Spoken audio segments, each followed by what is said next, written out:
Hello, beautiful souls, and welcome to Telly Bear's Techy Tidbits. So today, we're going to gently explore a technology that isn't about changing who we are, but about giving us something so precious: more time.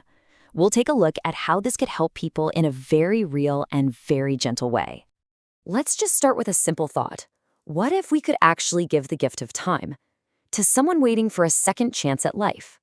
Imagine being able to just press pause on the clock for a little while, right when it matters most. This is the simple, kind idea at the very heart of our story today. For thousands and thousands of families, every single day is a race against time. You see, the world of organ transplantation is a modern miracle, for sure. But its biggest challenge isn't just the medicine, it's the logistics. That clock is always ticking. According to data from the United Network for Organ Sharing, or UNOS, that number you see, it's over 100,000. That's how many people in the United States are on a waiting list for a life-saving organ. And every single one of those numbers represents a real person, a family, just hoping for a call that could change everything. And here's why that time is so critical. Donor Alliance tells us that once an organ is donated, the clock starts ticking immediately. A heart or a lung is only viable for about 4 to 8 hours. A kidney might last between 24 and 36. That is an incredibly tiny window to find a match, get the organ where it needs to go, and perform the surgery. And this slide shows the heartbreaking result of that race. Data from UNOS shows this gap between the number of organs that are recovered and the number that actually get transplanted. It means tens of thousands of donated organs have to be discarded each year. And it's not because they aren't healthy. It's often just because time ran out. So, what if we could change that?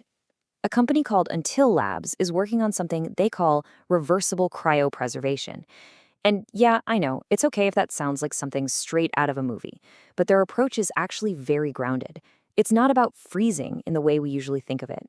It's more like gently pressing pause on biological time. This quote from Until Labs really gets to the core of it all. We vitrify rather than freeze. That word, vitrify? That's the key. It signals a process that's designed to protect, not to damage. So let's explore what that really means. All right, let's look at the science here, and I promise we'll keep it simple and cozy. The whole idea is about turning something fragile into something stable. Kind of like turning water into smooth, solid glass instead of sharp, spiky ice. So what is vitrification? Well, in simple terms, it's a process that cools the water inside our cells so quickly and so carefully that it doesn't even have time to form those sharp ice crystals. Instead, it just becomes a solid glass-like state. And this glassy state holds everything perfectly in place, protecting all the delicate cells from any harm. Here's the crucial difference.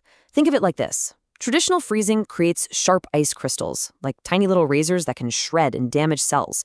Vitrification avoids that completely. It just pauses everything in a safe, glassy state, keeping all the cells whole and unharmed. Until Labs describes their process as an orchestra, which I think is just a beautiful way to put it. Every single part has to work in perfect harmony, and there are 3 main movements to this symphony. First, adding some special protective molecules. Second, carefully cooling the organ down. And third, gently warming it back up again. Okay, so that first step involves introducing these molecules called cryoprotectants. You can think of them as a special little coat that protects the cells from forming ice. But as the researchers explain, it's a super delicate balance. If you add them too quickly, the cells can get overwhelmed, kind of like a sponge trying to soak up water too fast.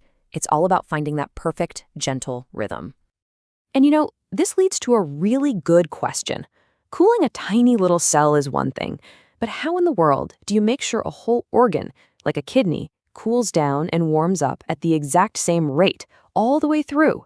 Because if the outside cools faster than the inside, it could cause serious damage. Well, the answer is incredibly clever. The researchers use 2 main tools. First, they use the organ's own network of blood vessels, its natural plumbing, you could say, to circulate a special cooling fluid. And for warming it back up, they use something even more amazing: tiny little magnetic particles. And this part is the grand finale. Before cooling, these tiny nanoparticles are gently perfused all through the organ's vessels.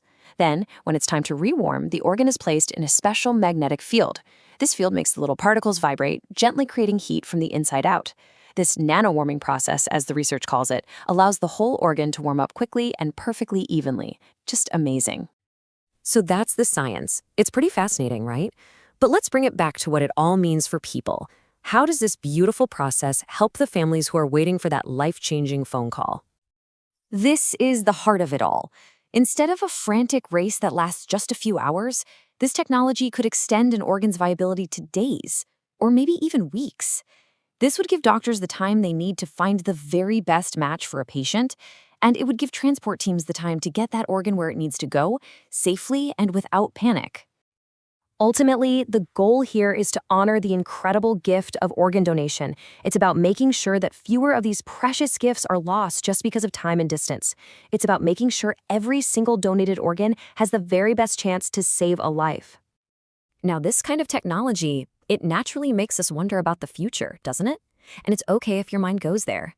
The people developing this are thinking about it too, and their approach is very, very thoughtful. As we get better and better at preserving organs, it's just natural to ask about preserving a whole person. And that is a very big question, one that touches on some really deep human feelings and beliefs. The researchers totally acknowledge this curiosity. This quote from the Until Labs roadmap is so insightful. They say their job isn't to decide how this technology should be used way down the line.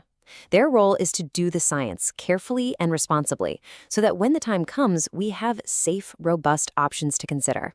It's about creating possibilities, not dictating outcomes. So, if you remember just one thing from our time together today, please let it be this. This technology isn't about cheating death or freezing the future.